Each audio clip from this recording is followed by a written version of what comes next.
We're rolling. Street Talk with Rudy from Ballard. Morning, Kurt.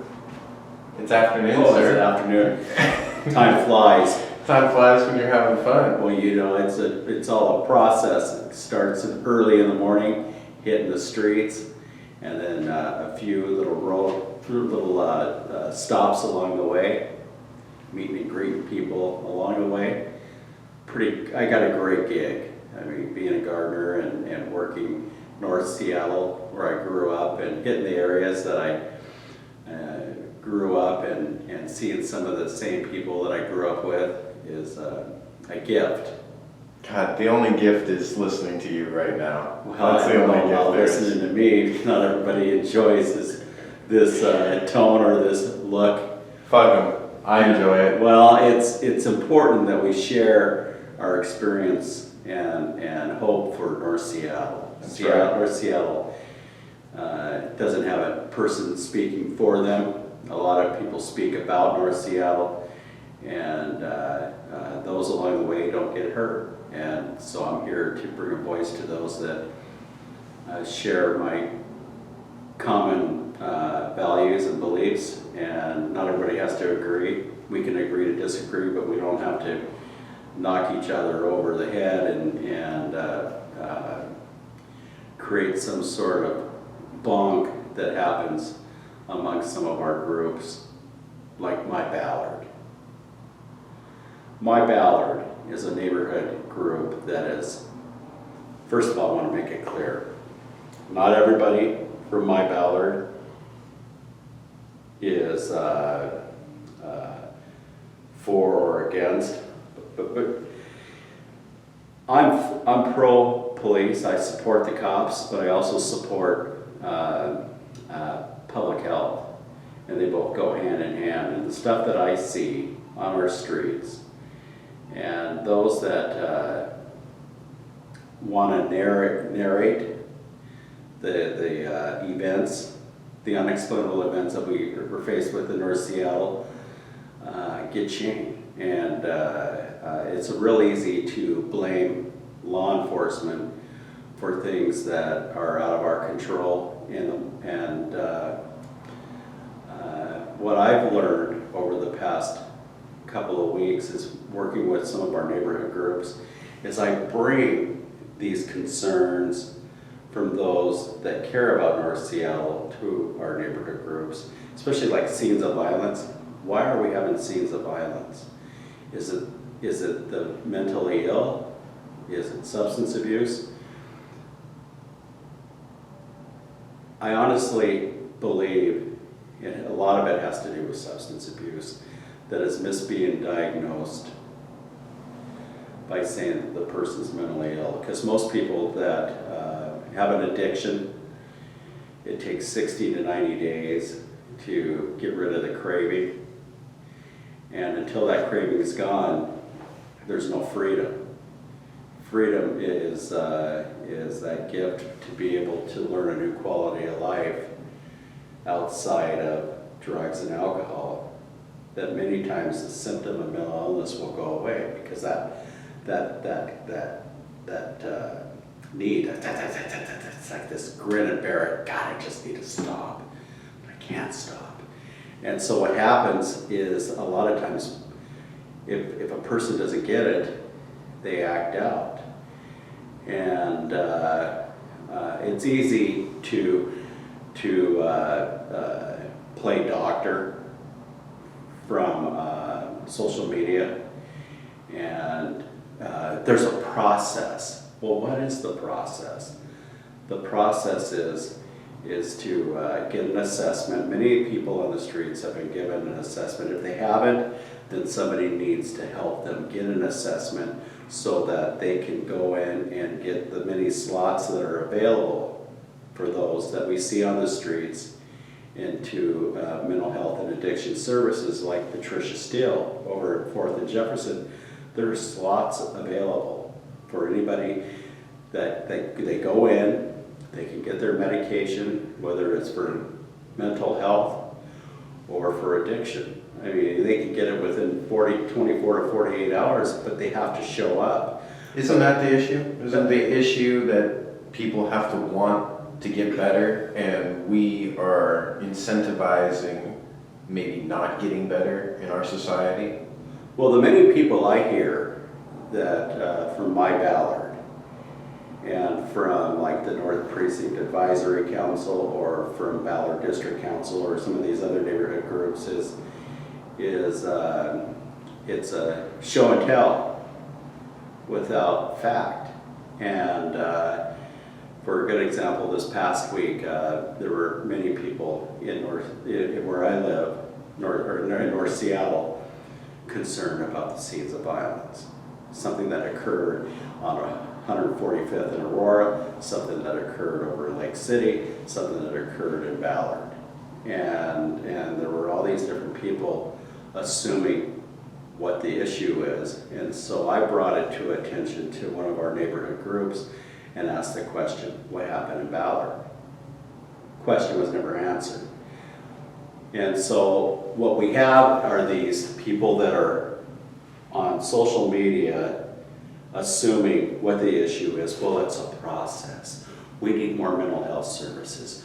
We need more treatment. And so the buzzwords that happen from those that are supposed to be advocates who are truly activists fighting for the dollars from the city of Seattle and King County are making this big long spiel about why you need to support my program, and the programs that they're adopting is to continue to use drugs and alcohol, harm reduction. So what do? Now the Supreme Court has ruled that minor and small possession is legal, and so we've got people that have been involved with drug court now being exited from that program because minor possession is legal, and so it's off the books. So they're no longer a part of drug court. So what happens now? They go back to using. Harm reduction says, okay, we're gonna address this issue until they're ready. Ready for what? They were in drug court. They were in mental health court. There was somebody watching over some of these members of our community that lives were changing for a better quality of life. And then all of a sudden we see them on the streets of Ballard, and then we've got my Ballard explaining what the problem is and then shaming people that have solutions. Pardon me, is My Ballard some sort of website? Or it's a neighborhood blog that has created a lot of divisiveness amongst us in our Why is there community. so much divisiveness? Everyone's dividing each other. Well, it takes about maybe 5 to 10 people to control and control the spin or to narrate what direction it goes, and anybody that has a solution, some people that have a solution, a legitimate solution or a good idea, will often be shamed or there'll be like 5 or 6 people that'll go after that person. And I see it all the time. Is that what you were talking about with the cliquish mentality? There's a cliquish mentality that wants to control. Like a great example is the Seattle Police Guild.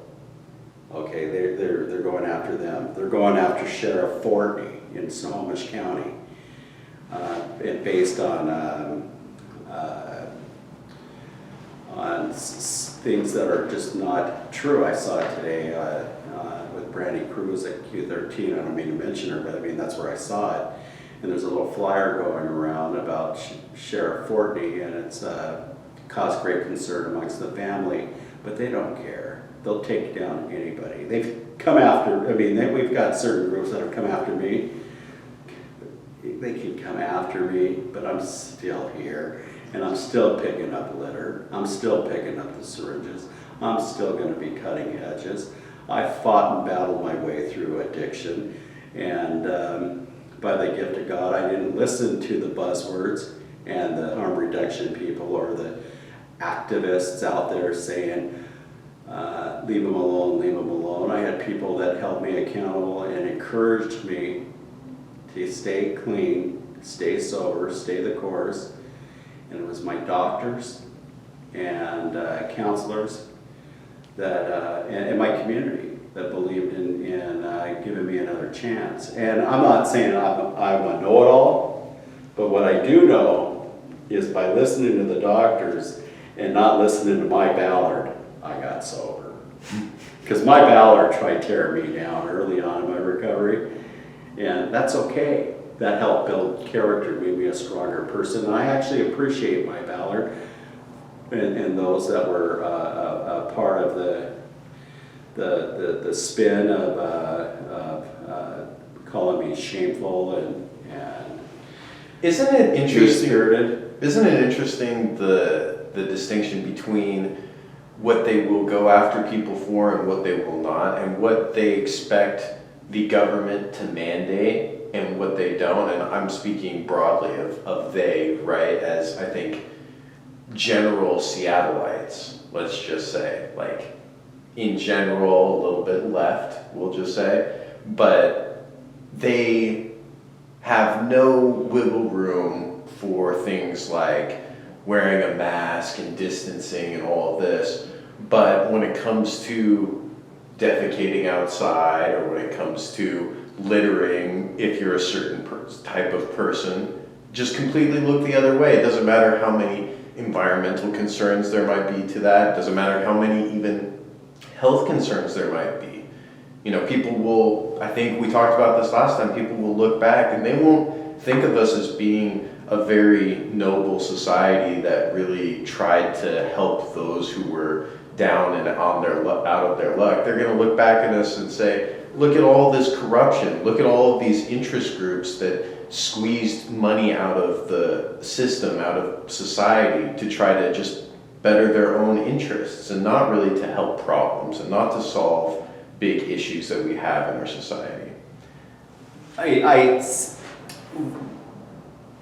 remember a few years back, like maybe 4 or 5 years ago, we had the family and housing levy. Let's support it because we're going to focus on the homeless. And we want to help people that are in low income have a place to live. So, great.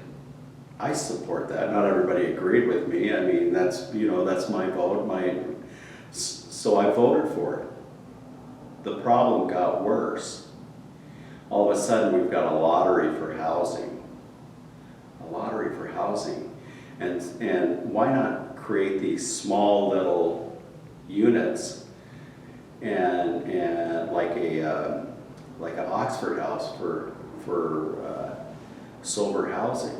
There's no way in hell that I am gonna, at my age, want to be living amongst people in addiction because harm reduction has chosen that path. It's a slippery slope that's going to lead me into, and others, into a quality of life that is harmful to self and maybe relapse. And at my age, there's no way in hell that I want to be hanging out with a bunch of people living amongst me that are using crystal meth, spice, heroin, or other narcotics that are going to cause them a drug-induced psychosis that many, from my Ballard, believes is mental illness. It is a mental illness, but you take away the drugs and alcohol, many times we can treat, so the doctors and social workers can treat the disease. Because it's a disease. I mean, it's a craving. It goes to cirrhosis of the liver, hypertension, all that. I was on the liver transplant list because my liver was so bad from drinking alcohol. I'm off the list. Why? Because I was given an opportunity to take this drug called naltrexone. Naltrexone is a drug that helps with the craving early on, and I would go to these 12-step meetings, and I won't say what the 12 steps are, but I wouldn't talk about naltrexone because I didn't want to trigger anybody in believing that this thing works, because I didn't know if it did or not. And I said, the only way I'm going to take it as long as it doesn't change my mind. I don't want some drug that's going to change my, Like an SSRI. like a Xanax or a Lexapro or some sort of depressant, because alcohol is a depressant. So I take antidepressant for alcohol. We'll get off the booze, and the depression goes away. And how did I learn that? I learned that on 23rd and Cherry. Black community came to me, the African American community said, "Hey, Rudy, man, be careful with the antidepressants. If you can stay sober 90 days, 90 days to 6 months, you'll learn a new quality of life." And I'll never forget that. That's really important to me, and that's one thing I have to respect the African American community, because many of the people in that community took what they've learned and transformed it to me, and I'm really grateful for that. That's why I try to share it with others, and so when I go to these neighborhood groups like the Precinct Advisory Council or the Ballard District Council, back in the 90s, we started the safety council, and in 96 many of us were awarded our commitment for community policing in Seattle. I can't remember if it was Chief Kurlikowski or Chief Stamper at the time, but this came from leadership of the Seattle City Council. And then I had the mayor appoint me to the Drug and Alcohol Board, and Democrat, and Tim Hill, King County Executive, from Republican from King County, to the Mental Health Board. So I believe I was the first to be on both, and my role is to address the dual diagnosed, those people that are chemically addicted or mentally ill or both, and really learned a lot. So by taking what I learned there, bring it to 2021, and I'm saying, and then being a consumer, 5 years sober, in going through these programs that people are trying to figure out. I love going to these programs because it keeps me up to date, keeps me current with what the current trends are versus what the buzzwords are coming from City Hall and some of these other activists around harm reduction. And harm reduction is naltrexone to help with the cravings and eventually get off it, Suboxone that help with the heroin issues, the opiate issue, and many times this stuff works for people if they listen to their doctors. And I was taking this I believe it was a heart medication or a cholesterol medication, and it said don't drink with this prescription. What will I do? This was early on, before I got sober. I drank on it, and my lips swelled up, my throat got all blocked, and I ended up in the ER. I got all fixed up and taken care of, and met with my doctor, and she says, I want you to read the side effects of this drug. Do not drink alcohol. She said, what'd you say? Don't drink alcohol. She said, what part of that don't you understand? And I said, do you understand? I said, yeah, I understand. Don't drink alcohol. She said, why don't you try it without drinking? And you know what? It worked. So it's not just, there are certain things that we are doctors prescribe to us that we want to self-medicate.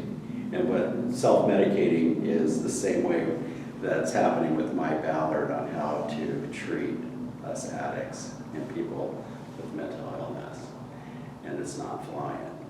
It's creating more havoc, more hell, more chaos, not just for the families, but for the community at large. And we get into these scenes of violence, and then we want to expect the cops to fix it when the slot was open yesterday to get access to my meds, to get access to services for substance abuse or mental health. That's what we don't want to talk about, because all of a sudden it opens up a whole new can of worms. The cops are just at the end of the road when it comes to this long journey of suffering and illness. No, the police are the ones that come, they're the first responder.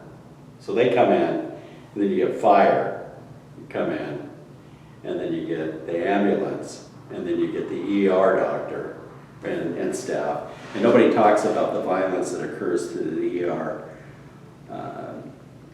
staff and nursing staff and doctors when somebody's violent. Many times ER will have to call police to help deal with the person because the person is out of control. Where nurses are assaulted, medical staff are assaulted when they're there to help them. But if people were to see that on TV news, it's insane. I've seen it. And I've rode with law enforcement in the 90s, and we've had to show up to Harborview where these cases were happening, where people were out of control, violent, and had to subdue them.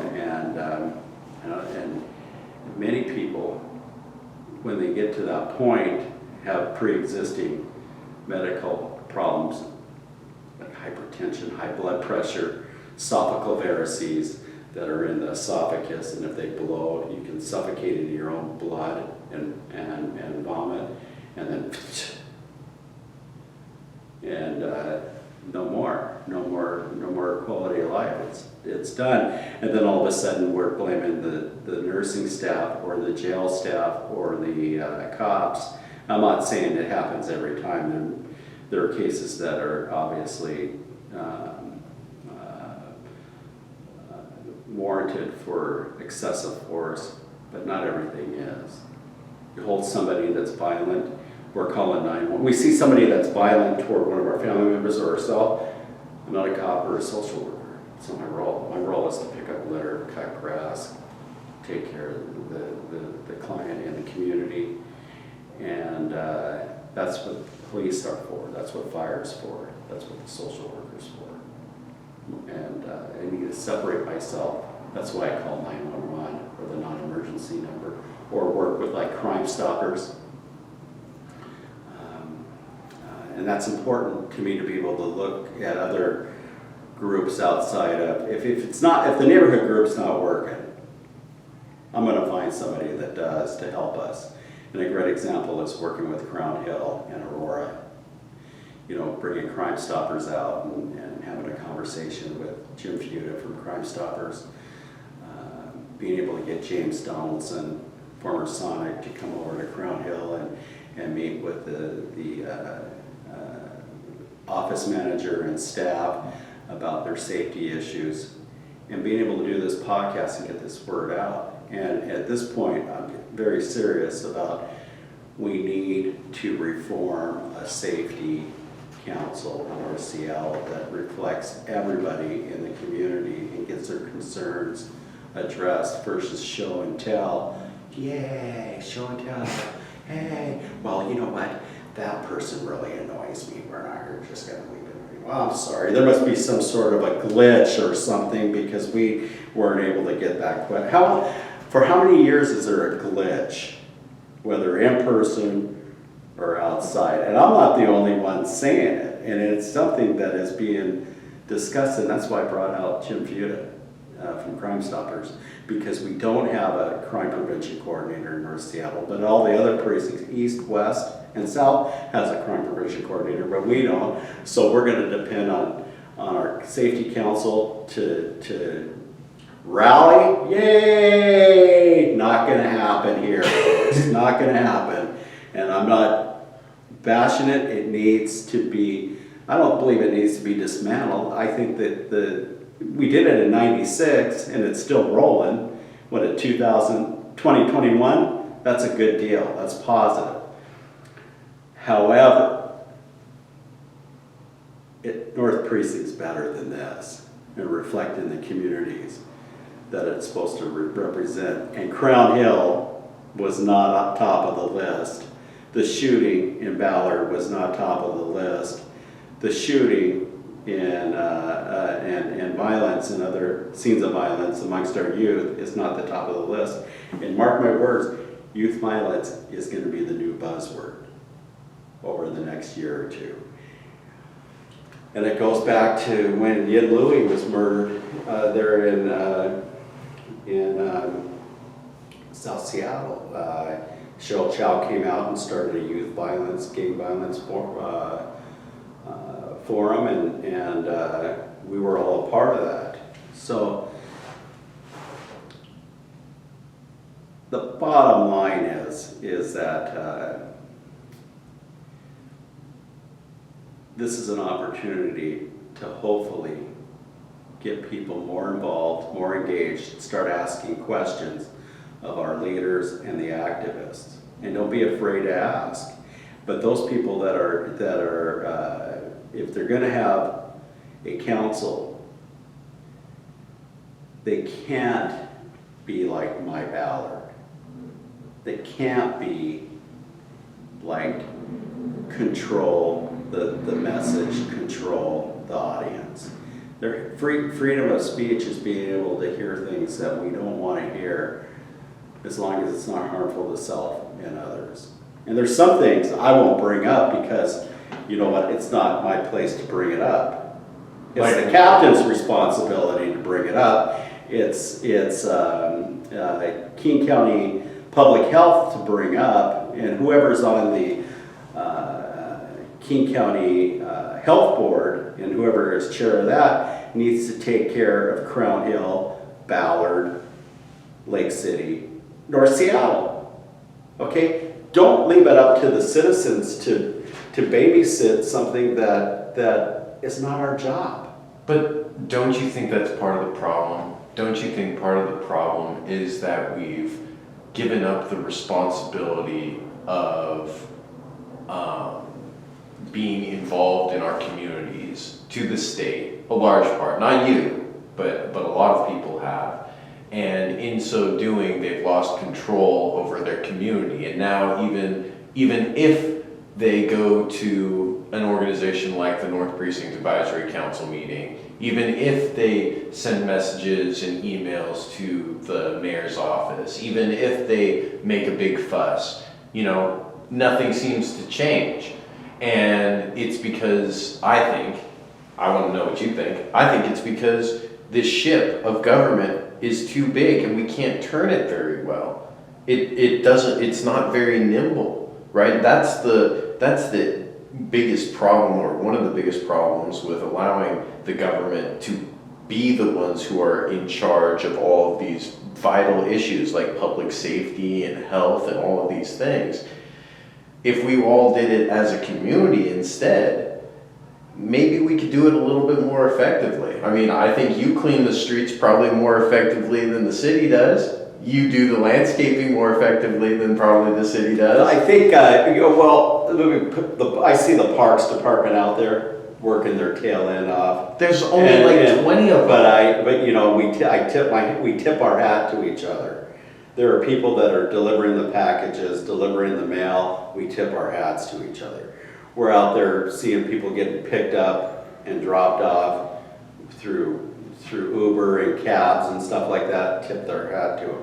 See the roofers and the immigrants out working our storefronts and doing construction. Tip my hat to them. And the concern coming from our public is they're afraid they're going to be turned into a humongous what? Humongous was something that caught the city off guard.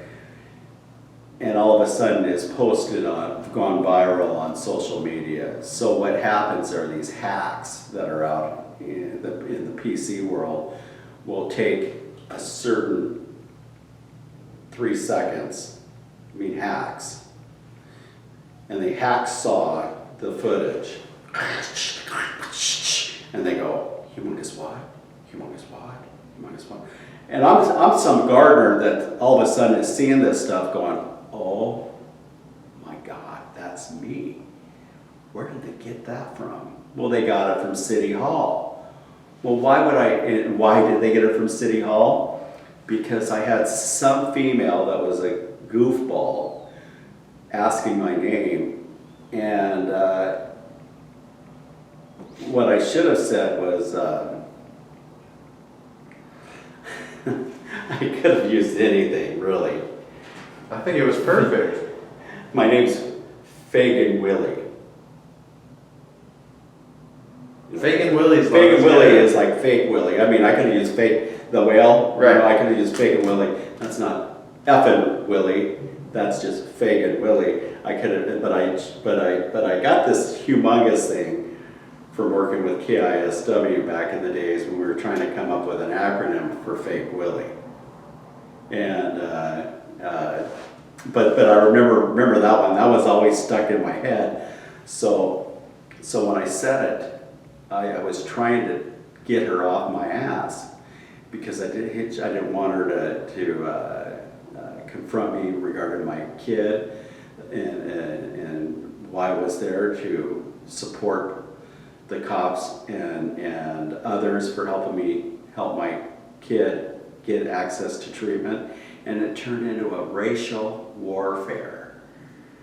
And in the Latino community, we are family oriented, and so we try to do things within house or with the church, but not with some radical social justice warrior, because we just laugh. I mean, many of us will laugh at them and say, "You see them?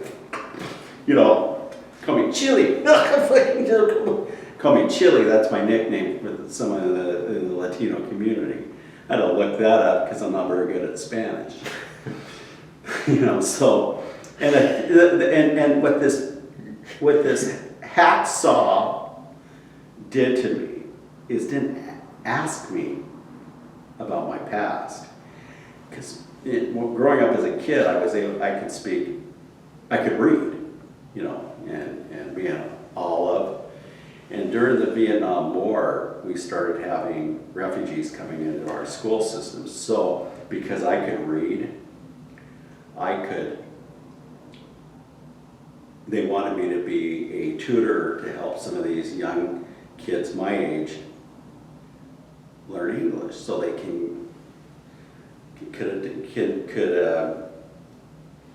mobilize into our system, our school system. So, so the first time I get this girl, doesn't know a lick of English. So wait a minute, you could read Spanish? No, I could read English. I can't read Spanish, okay? And I can't read Vietnamese or Chinese or Japanese. I learned the Japanese and Chinese later because I could speak good English. So here I am with this, and I pull out the ABC book. It's not flying.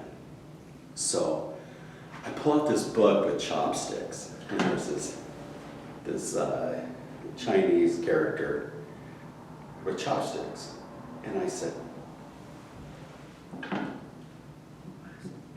"Oh," I said, "How do you eat with?"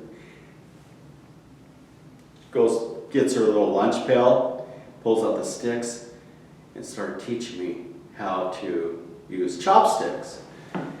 And that opened the opportunity. The person liked me because we were on the same page. And so, apple, apple, apple, apple, apple, B, boy, boy, boy, boy, boy, boy, and then C, cat, cat. C, chopsticks. yes. And so what was cool is I built a new friendship of somebody not from Seattle, not from Ballard, but from overseas. Because I brought this, there was a connection through children's books that it was to me it was like no big deal, but that's how we learn. That's how we learn, and that's how I learned Chinese, through little characters at Shoreline Community College, and then being able to learn the different groups that came from overseas and the cultures. There's a cultural thing. So when I get called a hater and a racist and a xenophobic and all that sort of, so whatever they call me, can't take it personal. When somebody calls me a drunk, can't take it personal. What I am responsible is for my own actions, and I like to share my experience to others, so hopefully they can take what I've learned and transform it into something positive. And people love to tear other people down for their past, and then these days for being anti a group of people just because they're a group of people, when it seems like so few people actually feel that way these days. So many people have lived experiences where we have all interacted with each other, and we know that everyone's an individual. It doesn't really matter what color their skin is or where they're from or whatever. I think it does, and to this degree is that it's important to take pride of where we've been and where we're at. It's based on our history, and to be able to share that. And there's many examples that I've learned out here in the field of being, it's like in talking with people about business and their craft. And I had a Vietnamese woman my age say, "Rudy, I'm afraid to call the cops." And I said, "Why? Why?" "Because I don't think they can understand me." And I said, "They can't understand. If you call, you can ask for an interpreter. But when I asked if you had any bags if I could get one of your bags for picking up litter, and you turned around and you said, 'Don't you have your own bags?' I said, 'Your English is pretty good.'" She looked at me and she goes, she laughed, but it's interesting how when we grew up, we talk about where we came from. Like, for example, me, North Seattle. In Shoreline, when I met with these people from Indonesia, from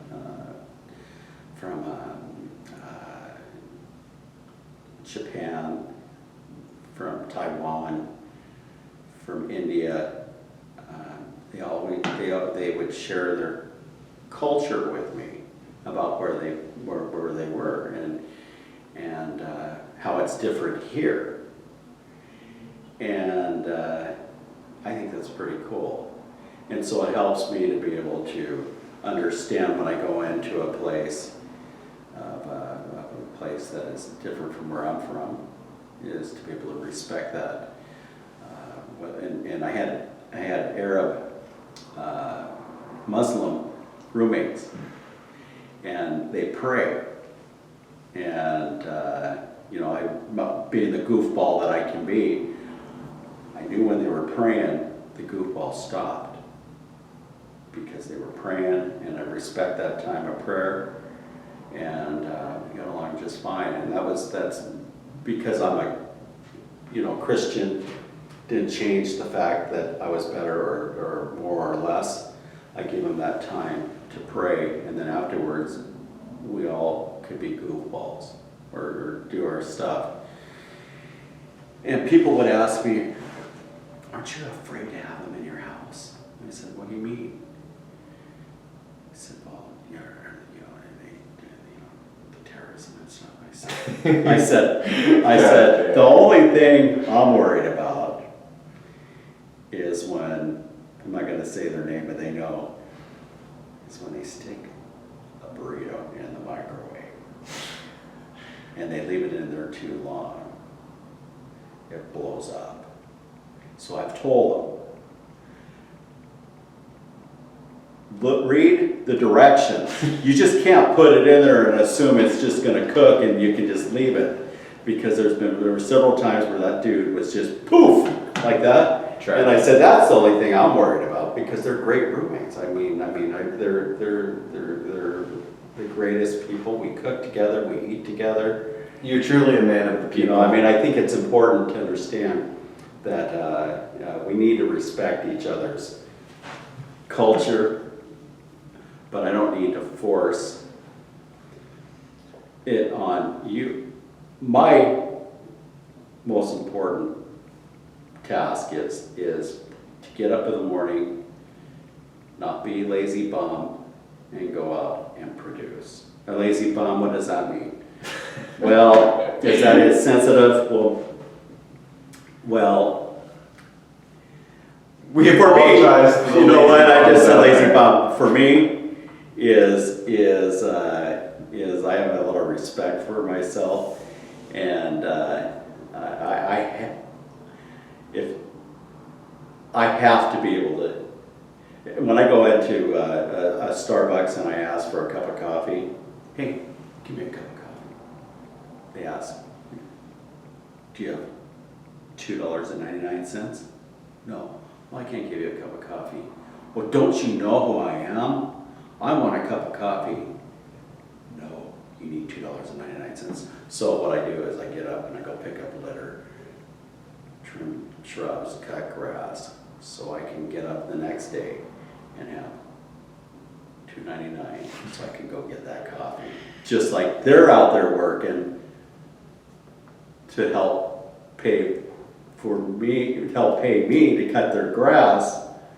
So there's this really nice cycle that occurs when we have exchange goods and services and make new friends and create special bonds. But we all want one thing: we want to be a safe, healthy, and friendly work environment where we can teach our young and take care of our old, just the way it is.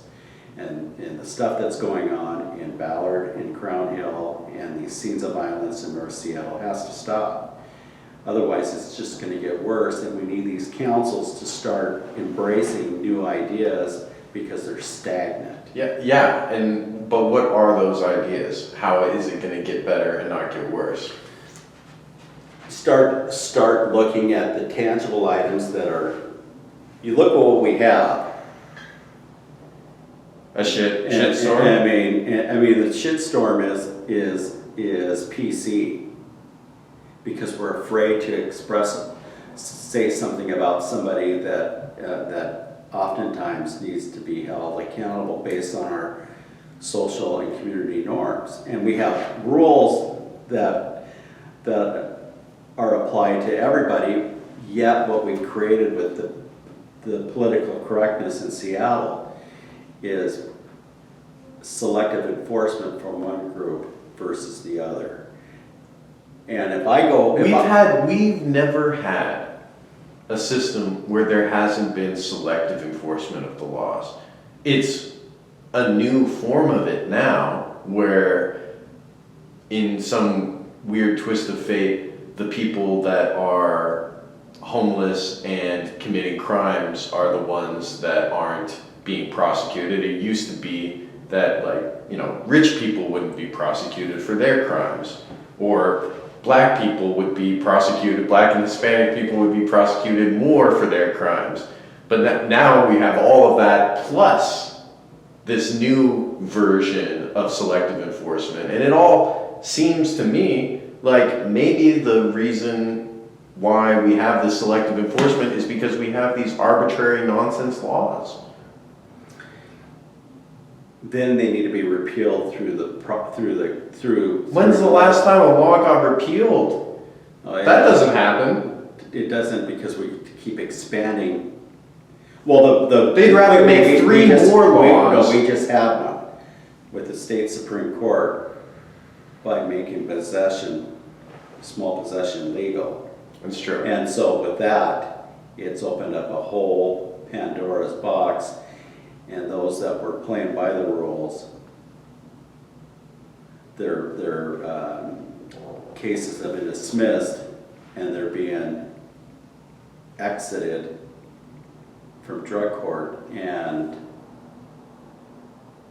so what happens? I think that again, it goes back to,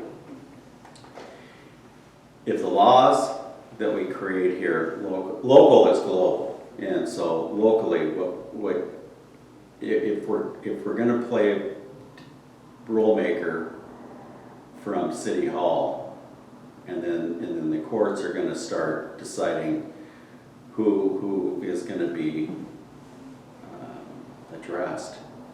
The courts aren't even. Courts are in closed. session. The court, no. I mean, that's what I listen. The jails are full. I listen. The prisons are full. No, I listen to the courts are not County, hearing people. I listen to the King County liaison for the prosecutor's office, and was asked a question: which such and such has there been in regards to violence toward those in downtown Seattle? Well, I can't answer that question off the top of my head. And it's always, you ask these guys these liaisons questions. Now, I'm really not sure, but I'll have to get back to you. Why don't you send me a private email and I'll pass it back. I'll get you the information you need. But they won't say it in a larger audience, so it leaves us going, what the fuck? I mean, what the fuck is that shit? It's bullshit, man. I mean, you answer the freaking question. And then, well, we're finally opening up the courts for some of these violent offenses on our streets. But what about such and such that is a repeat offender that just got released with guns and drugs and involved with trafficking girls on the streets? Why was he released? Wow, you know what, I can't answer that question. Send me a private email and I'll get back to you. Then I hear there's no services available for those working the streets on Aurora at this time. And then we get Crime Stoppers that says, we do. So we got Crime Stoppers, Jim Fuda saying that we do, and then we've got somebody within the police department saying we don't. So which one is it? That's where people are afraid to tell the public the real issues and the real facts. And it's not fair to those that are working hard, the hardworking and playing by the rules and trying to make a difference in all communities' lives. Mm-hmm. And I do know that many moms of color come up to me concerned about their kids. I'm worried about my kid. He's going or she's going down the wrong path, and there's nothing I can do about it. And what happens to some of these kids is the families get shamed, and what they're doing is they're ending up on the streets, making their own family amongst their peers. This is the real risk factor that we're going to have over the next several years is youth violence. It's coming. And youth violence. Youth violence is oftentimes gang violence. Yeah, it's right? wannabe gang violence, and it leads to this balkanizing of our community amongst our youth, and that's where PC is very dangerous. Is that we make rules that we're making rules that we can't enforce, selective enforcement for youth versus for one set of group of youth versus another set of youth, instead of playing across the board. And again, another great example is you get the white tweaker out there, and the adult parents go, that's not a crime issue, that's a health issue. we need more services. You can say any crime issue is a health issue when it gets down to it. It really is, and that's where these slots are open. The slots are open for many of these that are not police matters. And I think the captain, I believe it was the captain at the North Precinct, was the one that was the smartest guy that says, we're not the smartest guy in the whole group. He said, there's other departments that take care of what our role is not. So if you've got a house that is vacant and has squatters, you need to call the housing inspector or somebody else. And if you've got somebody with a substance abuse issue, who do you call? Call public health. And again, it's the courts are not back in the families. The courts are not back in the community, and those at the Ballard Commons, Denny Park, Lake City, where there was a shooting last night. Another shooting last night. Why? We don't know. I don't know. Was it drug related, gang related? Don't know. If it was gang related, nobody's going to say, because it's selective enforcement making rules that we can't enforce. And the incident that happened near Ballard High, you had a lot of people concerned. Was there a suspect? And what happened there, I don't know. But yeah, the question was asked at the Precinct Advisory Council meeting, and it was a glitch. Okay, I'm a glitch. I'm not, and I know I raised my hand, and I don't think, maybe my hand was disabled, but I know I raised my hand. And finally I had to take my face off the screen because I was looking at the body language of the group. And so, hey, can you give me an 8-piece chicken wing? I was 8-piece chicken wing and a small mini pizza. Okay, Rudy, no problem. So I was trying to be really cool about it because I had to keep getting up and out because it was like, am I really here? Almost like I wasted my time. I wasted my quality of life to participate with a group that doesn't care, as far as I'm concerned. And you're not alone in that. I hear you saying that you don't feel like your voice is being heard. I hear other people in the community. I've heard police officers say that they are afraid to say things because they're going to get fired. And these are not salacious things. These are just things that they're observing, observations out in the real world, and they can't say something to the public because they're going to get fired. That's wrong. You don't feel like you have a place to come and say, hey, we've got to come together as a community and fix these things. That's wrong. Other people in the community, business owners, everybody. And what is the solution? Because it seems to be every time it's more government, more government, more government. And it seems like we get less services, it's more of a leech on society, and we're suffering consequences because of it. You get something like My Ballard. Again, I'm going to go jump on My Ballard. Hammer My Ballard. My Ballard, somebody has a concern. Do I make a suggestion, or am I going to be censored? I'm going to go ahead and say call 911 or the non-emergency number and report it. And make sure you get an incident number, because otherwise it's the invisible ghost and it never happened. And then somebody will jump in and say, F the cops.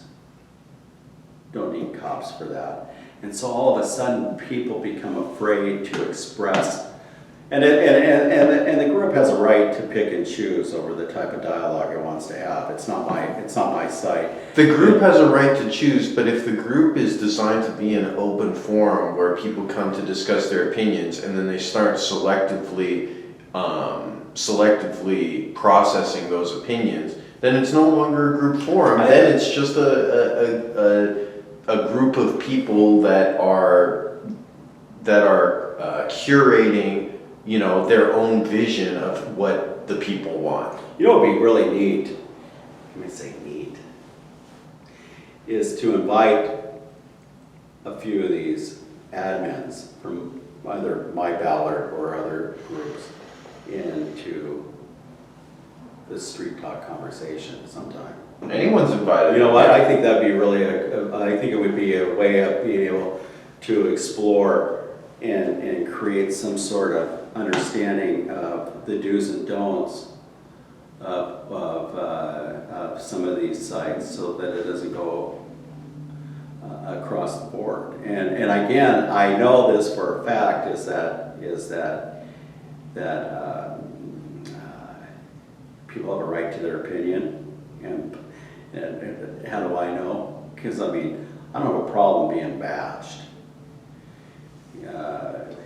but there's a line in the sand that I won't allow to cross, and that's when it becomes harmful to self and others.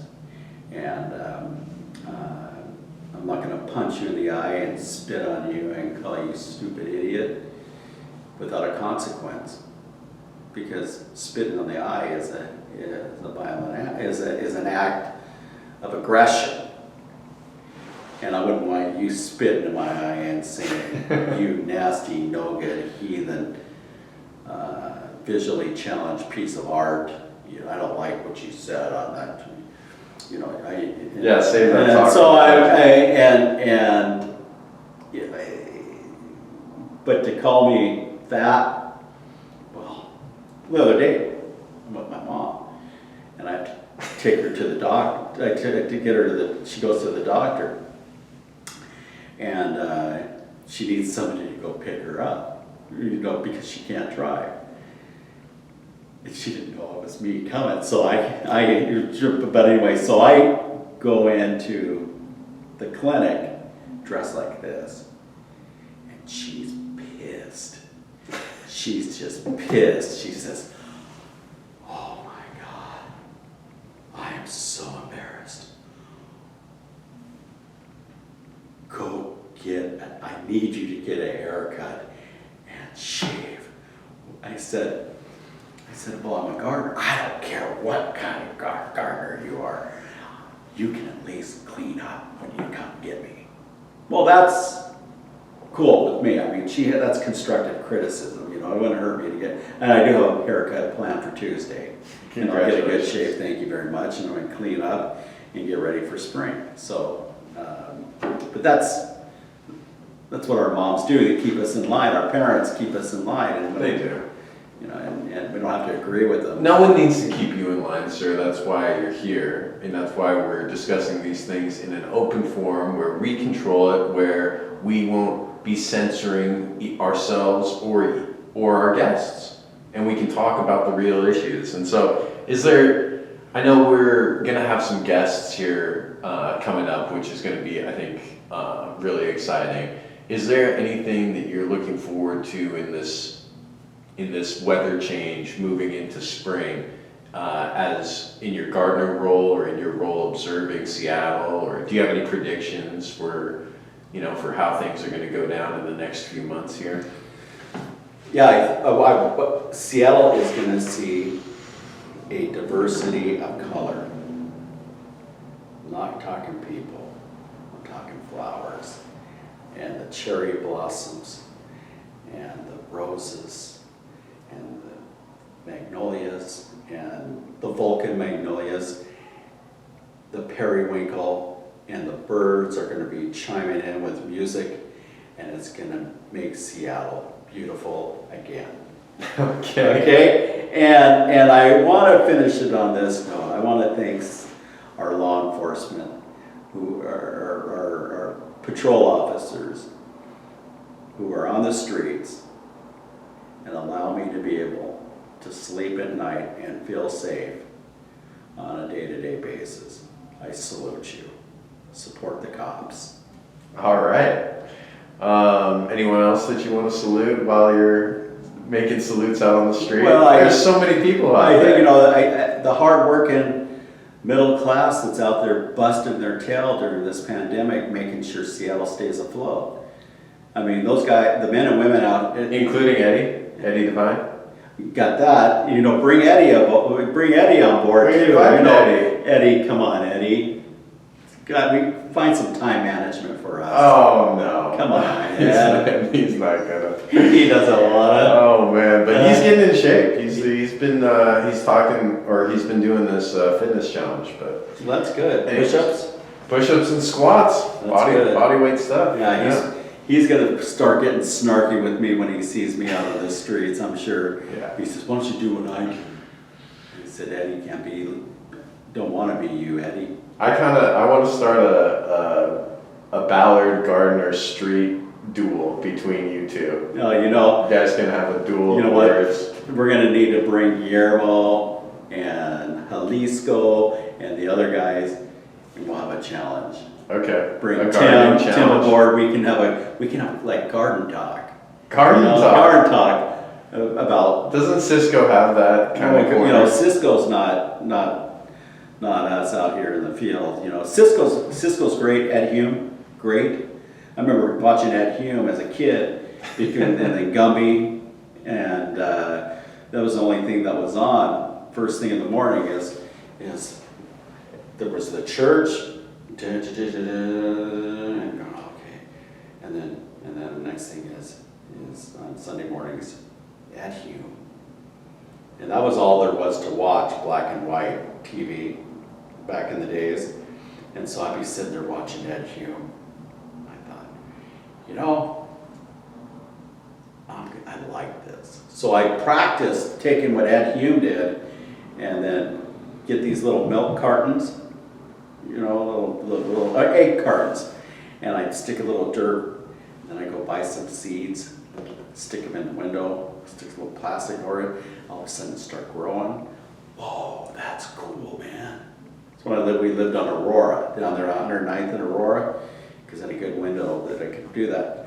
That's how you got your green thumb. That's how I got the green thumb, and then being a caddy up there at the Seattle Golf Club and being able to go out there and play golf, at 12, 13 years old. No wonder you can really move those sticks. I love golfing.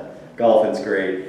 And then I thought I would go do the karate thing with one of my associates at the golf club, and that was a real degree of learning. And then deciding, well, instead of going to Japan and teach English, I'm going to join the Army because I can drink beer there. So You couldn't drink beer in Japan? No, not with where I was going. What? So I took karate, gymnastics, and golf and transformed it into basic training.